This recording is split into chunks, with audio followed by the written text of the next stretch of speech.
નમસ્કાર વિદ્યાર્થી મિત્રો, આજે આપણે ધોરણ 9ના ગુજરાતી વિષયના એકમ 19 પંખીલોકના ભાગ 3માં બાકી રહેતા પાઠના ભાગની સમજૂતી મેળવીશું. પાઠની સમજૂતી આ મુજબ છે. ખેતરોના ક્યારાઓમાં પાણી ફરે છે ત્યારે થોડા ઢેંક અને બગલા આવી બેસે છે. લણણી થયેલા ખેતરોમાં દિવાળી ગોળાઓ પૂંછડી હલાવતા ઉડે છે.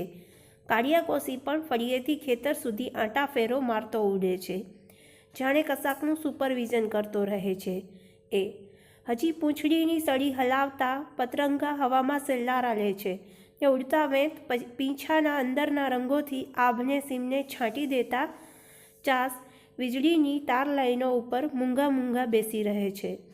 ક્યાંક કલકલિયો તાર સ્વરે બોલે છે. શરદ ઉતરતા કંસારા બોલે છે પણ દેખાતા નથી. ત્યારે તો ધૂળિયા નળિયામાં હુદહુદ ચણતા રહેતા. હવે તો એના દર્શન પણ દુર્લભ થયા છે. હા, સવારમાં દરજીડા અને બુલબુલ સંભળાય છે, પણ દૈયડના ઝીણા ટહુકા ભાગ્યે જ સંભળાય છે. ક્યાંકથી ઝીણું તીણું ટહુકતા શક્કરખોર ફૂલો શોધતા આવે છે. કહે છે કે વિલાયતી ખાતરો અને વિલાયતી દવાઓ ખેતરોમાં વપરાવા માંડ્યા અને જીવજંતુ ઘટવા માંડ્યા ત્યારથી પંખીઓનું પર્યાવરણ પણ જોખમાયું છે. સાચી વાત છે. જમીનને વણખેડે પહોંચી રાખતા પેલા જમીનખેડુ અળસિયાએ નથી બચ્યા. ઝેરી દવાનો પટ તો અનાજને લાગ્યો છે ને હવાને. જાણે રહ્યા સયા પંખીઓ ઉદાસ આંખે જોતા જોતા આપણને ખમૈયા કરવાનું કહે છે, પણ યંત્રો આગળ હવે કલરવો જાણે સંભળાતા નથી. લણણી એટલે પાક કાપવો તે, સેલ્લારા લેવા એટલે ફરવું કે વિચરવું, નેડિયું એટલે સાંકડી ગલી, વિલાયતી ખાતર એટલે રાસાયણિક ખાતર, ખમૈયા એટલે થોબો.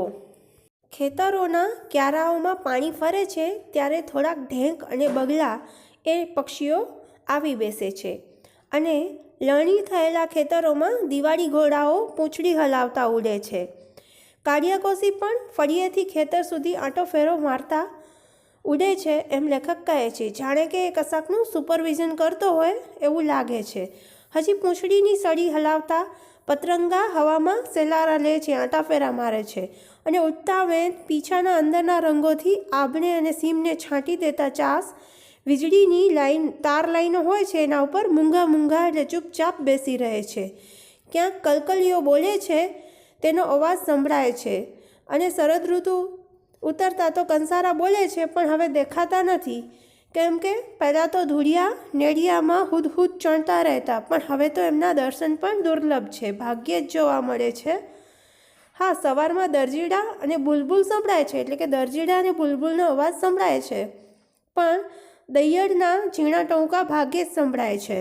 ક્યાંકથી ઝીણું તીણું ટહુકતા શક્કરખોર હવે ફૂલો શોધતા આવે તો છે, પરંતુ રાસાયણિક ખાતરો અને રાસાયણિક દવાઓ ખેતરોમાં વપરાવાથી જીવજંતુ ઘટ્યા છે, તેથી પંખીઓનું પર્યાવરણ જોખમાયું છે.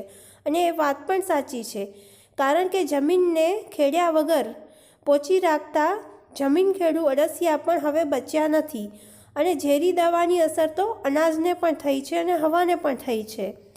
જાણે રહ્યા સયા એટલે બાકી રહેતા પંખીઓ પણ ઉદાસ આંખે જોતાં જોતાં આપણને હવે થોભવાનું કહી રહ્યા હોય એવું લેખકને લાગે છે. પણ યંત્રો આગળ હવે પક્ષીઓના આ મધુર કલરવો જાણે સંભળાતા નથી એવું વાતાવરણ અત્યારનું છે. ગીધ, સમડી, ઘુવડ, ચીબરી પણ કોતરોની કણજીઓ પાંખી પડતા મૂંઝાવા લાગ્યા છે. હોલો, ચકલી, કાગડો માળા માટેની જગા શોધવા બાવરા લાગે છે. થોડા ઝાડ છે અને એમાં કાળે ઉનાળે મીઠું બોલતી કોયલ હજી સંભળાય છે. એના અવાજમાં વેદના પણ છે ને થોડી ચીમકી પણ.